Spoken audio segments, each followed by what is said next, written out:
এই নেন ম্যাডাম। দাম কত এটার? ম্যাডাম 200 টাকা বেশি তো, যাক আপনি প্রথম কাস্টমার, আপনি 150 টাকা দিন। আচ্ছা ঠিক আছে, এই নেন 100 টাকা। ম্যাডাম 100 টাকা, কিন্তু ডাবের দাম তো 150 টাকা, আর 50 টাকা কই?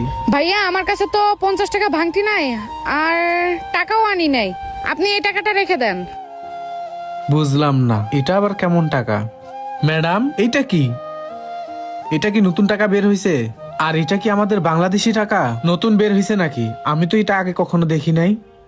না ভাইয়া, এটা বাংলাদেশি টাকা না, এটা বাইরের টাকা। এটা আপনি রেখে দেন, আপনার অনেক উপকার হবে। কি বলেন ম্যাডাম, বিদেশি টাকা তো আমাদের দেশে চলে না। আর এই টাকা দিয়ে আমি কি করব? মনে হয় না আমার কোনো উপকারে আসবে। ভাইয়া আপনার দোকানে তো অনেক লোক আছে, কাউকে দিয়ে দিয়েন। আর যদি কেউ না নেয়, আপনার দোকানে তো আমি রেগুলার আসি, আমি কালকে এসে নিয়ে যাব। আচ্ছা ঠিক আছে ভাইয়া, থাকেন, আসি। কি আজব একটা নোট, এটা তো আগে আমি কখনো দেখি নাই।